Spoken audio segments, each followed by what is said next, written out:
Hey guys, I hope you're doing well. So today I want to talk a bit about morning routines, my take on it, and what I think you can do better. We're gonna dive a lot into the science, the routines that you can do, and how you can actually use the morning to get important things done, which doesn't necessarily involve being cognitively productive on work or whatever, but can also mean on any creative or athletic endeavors you might be having. So let's dive right in. Okay, guys, so let's dive right in. As said, I want to talk a bit about the problem that I personally have with morning routines and especially how they're portrayed on YouTube, social media, and so on. Let's dive in.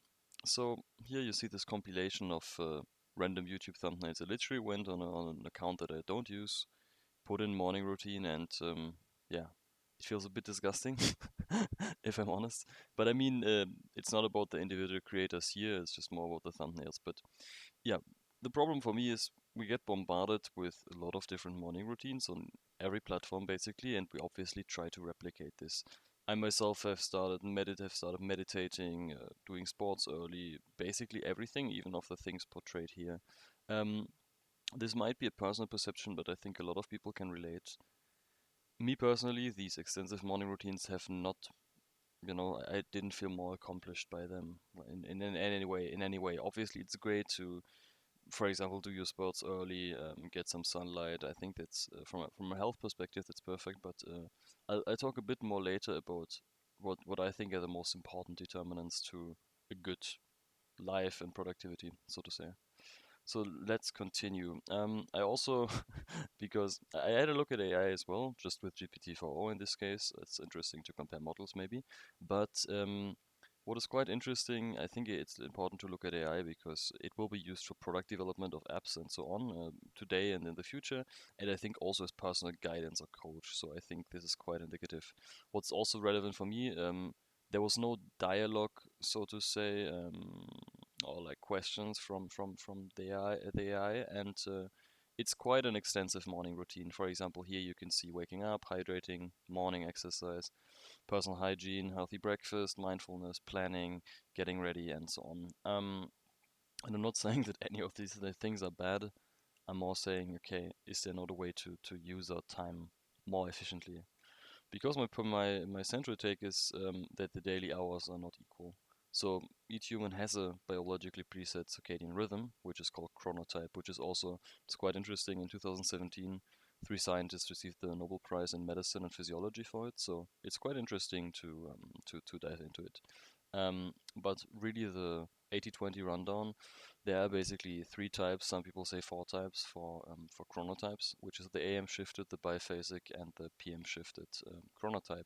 And as you can see on the energy distribution over time and the population distribution, these are quite different, and also they're quite spread out over the population. And for example, let's take the biphasic, which obviously applies to most people. They do have a peak in the early morning and kind of in the evening before bed. The AM shifted one just has a comparatively a higher energy peak in the morning, and the PM shifted obviously has a lower morning peak and a higher evening peak, kind of. And seems a bit more constant, if I'm totally honest, like just looking at this graph. But it's quite interesting to determine which type you are, and I will tell you a bit more about you can leverage this.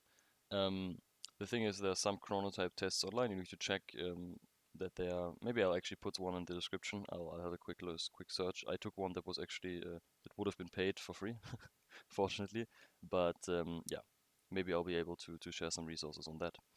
Um, so the thing is, from my point of view, these early hours, if you go back in every type, especially in the biphasic and AM shifted, there's a high level of energy in the first hours of the day.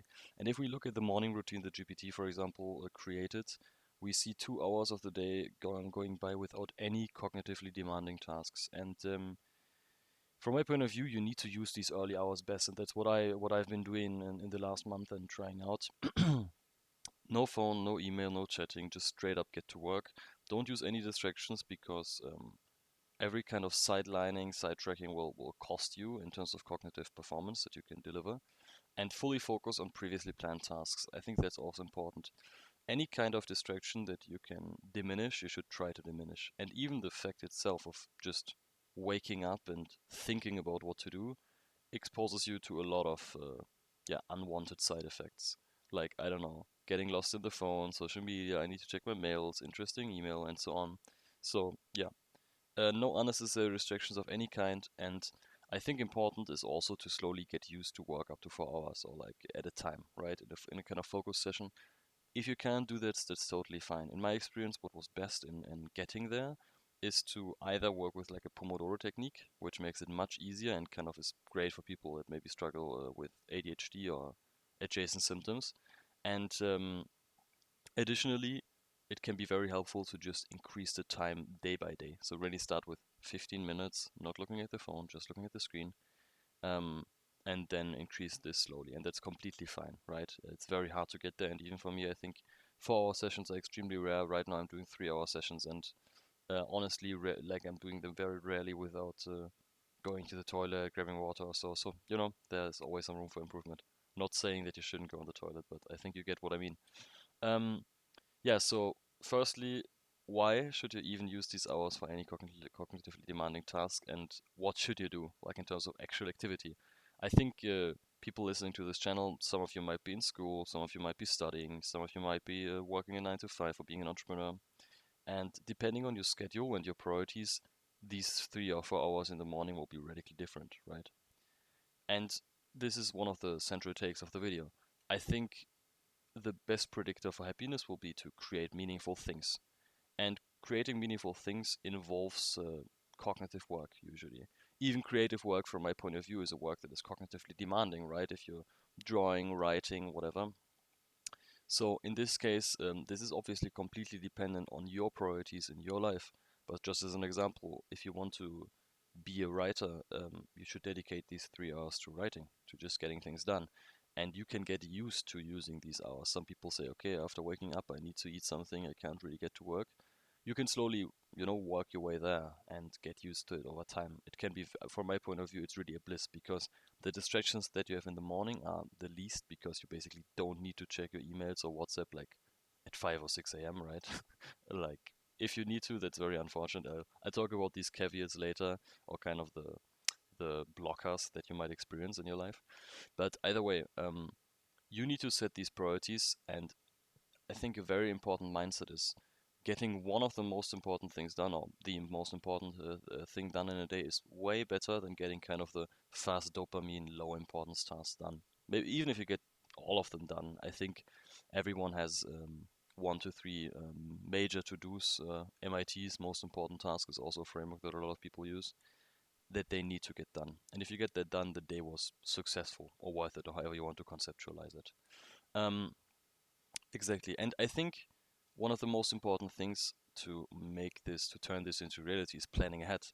So the framework that I use is kind of a P1, P2, P3 framework, where I basically define the evening before a P1, which is really, these are the most important things. Since I work for 3 hours, I rarely have tasks where I only do one thing for 3 hours. I just write down everything I want to do. I would prevent tasks switching definitely, but for example, I have a task which is 1.5 hours full focus, and then I have an adjacent task. I write down, which part, for example, of a research I want to work on, and so on. P2 are kind of the valuable but not so urgent and not so important tasks as of now. They don't have the highest priority. And lastly, P3. If you never get a P3 task done, your life is fine, right? I think that's a good way to conceptualize this. I think you should definitely be fine with deleting tasks because if you have these P3 tasks, you really need to double check that that you need to do them. So something that I experienced, my P3 tasks automatically move into P2 and P1 slowly because they're just less important now, but they usually are assigned to a deadline or the priority increases with time, right? So if that's not the case with yours, and if you just move the P3 from day to day to day to day, yeah, don't hesitate to delete them. So let's talk about how you can determine your P1. And I think this is a topic where you can basically do a whole separate video, which I'll maybe do in the future. And it's a lot of it almost sounds a bit esoterical. I think for some people this will literally just be schoolwork, coursework at university, or doing the most important thing for your job, right? And that's totally fine. But I think in terms of this one, it's quite interesting to kind of define your purpose. And I think with this, There are a lot of good videos on this already, but maybe I do one of these later, maybe in the next weeks. I think identifying your core values, setting these long-term goals, for example, if you want to run a marathon, if you want to publish a book, etc., and breaking them down into actionable steps is, I think, the main thing you need to do. So even if you want to build a company, you need to understand what contributes to the actual success of your company. How can you outline kind of a block for you, which is comprised of the most important tasks for the day. I think the morning is awesome for that, especially in entrepreneurial setting, because you will communicate a lot through Slack, maybe WhatsApp, Discord, whatever, the tools you use. And you kind of have a focus time where you as an entrepreneur can fully focus on doing the things that contribute to your business, right? This can be to review documents, think about strategy, and so on. And I mean, if you're an entrepreneur, probably you're very strong on this purpose dimension. And then lastly, prioritizing tasks. I think it's with this system, it's quite trivial with the framework previously introduced with the P1, P2, and P3. But this is definitely also important. So I want to talk also a bit about my routine, just quickly show it. The main principle I have is kind of a step-by-step approach. You can't start with a perfect routine in terms of this delayed morning routine, I kind of call it. Um, what I do now is basically I do these 3 hours of P1 and I just say, okay, fuck it, like I plan the day ahead, and I use this amazing um, cognitively well performing time for these P1 tasks that are defined beforehand. Then I do kind of personal hygiene and so on. I get some movement in. What I do now is kind of a 15 to 20-minute walk in the morning, just to, let my body know that I'm alive, kind of. um, you can also do actually 30 minutes or so if you have the time, because if I haven't moved for 3.5 hours at that time or 3 hours. Then I personally do Anki. I maybe talk about Anki a bit in future videos, but I do a lot of spaced repetition for languages. I learned some languages and also for different endeavors I want to learn more about, right? So for example, I'm really interested in space and space technology. So I use this to understand some of the physics concepts and so on, and just to, to really penetrate it and get it in my brain long term. For that, spaced repetition is really great. And lastly, I do journal and plan, but for me, I really plan in the evening and I update my plan like after P1 and after P2, kind of, if you know what I mean. So I do journal, right? I do journal in actually handwritten journals because I think the efficacy with handwriting is much higher than on the PC, although the PC takes way less time and is much more convenient. And with planning, after having done my P1, most likely I either fell a bit short or I had way too much time, you know what I mean? Um, and I can then update my time tracking, maybe move a task that I didn't get done into the P2 that I will do later that day. Um, or for example, I did even more stuff, right? And then I can update my P2 and P3 accordingly for the day. And start into the day in terms of also getting breakfast and kind of checking my messages and everything. So lastly, I think this routine is impossible for some of us, right? Unfortunately, I think people that are PM shifted, to just quickly go back to the PM shifted, for them it's harder, I would say. So, like for example, some friends or people in my family, they do struggle with getting up, not eating breakfast, and just getting started. They need to take some time. My suggestion would be that not all people that are PM shifted or like that perceive themselves as PM shifted are actually PM shifted. I think it's quite valuable to explore it, to kind of day by day wake up a bit earlier and see how you feel. What I did for some time to move my waking time forward was to just take like 5 to 10 minutes every day on my alarm clock. Just say, let's for example now I wake up at like 7:20 or something, right? I would do 7:15 tomorrow, 7 to 10 the day after that. It's a healthy way to shift your wake up time without sacrificing sleep quality and quantity, right? So that can definitely work, but there are people which will not be super happy with this routine.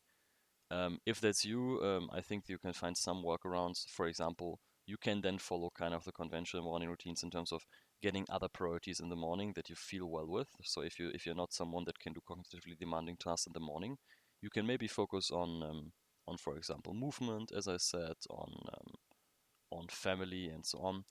Another point directly talking about family. Let's jump into this. If you live alone, this is much easier, right? If you live with someone, be it your partner, your wife, husband, whatever, or your family, depending on your age, it can be much more difficult. I think one thing which is always great in this regard is to communicate well and to just let them know that that you focus on this, and obviously people will respect that, right? If they care for you, hopefully. But this can be a great way to mitigate this problem, so to say. And on the other hand, I think the morning can also be a great time to actually do family activities together. So you can also prepare breakfast and eat this with your family and spend the time really consciously together, if that's a priorities of yours to have a fulfilled family life as of now, or if you want to improve that, right? I think that can be great. Um, and lastly, job and other responsibilities. I think it's quite obvious if you do have a job that starts quite early, maybe you need to do night shifts, for even, or if you just directly need to clock in and you need to work on this. I think that's fine, but it's definitely more challenging because if you need to travel, for example, that is really a killer, so to say, for this routine because you can't really work well while traveling. You can just do podcasts, okay, but I think it's not an optimal use of time usually. What you can try is if you work remotely or even on site, still try to use this and either wake up earlier, right? If you can do that. If that coincides with point one, so your PM shifted and waking earlier doesn't work well for you, get to work and tell your colleagues that you focus in the morning. Try to move meetings consciously to the afternoon. People will see the difference in output, and in a lot of cases, they will fully understand that. And Yeah, and also I think one more thing is to just use the functionality that tools offer, like a do not disturb mode for Slack, etc. And if you need to check Slack or Discord or whatever regularly, just check it maybe once an hour. Try to not go over this once an hour because it will really, really, really reduce your efficiency. So guys, I hope this video was helpful for you. I definitely appreciate any feedback or any suggestions for further videos or video ideas. And if you want to see something about Anki or setting goals or so on, I can definitely share my experience there. I think they're good resources as well, so you can definitely check out YouTube. As always, thanks for any feedback, any contribution, and talk to you soon.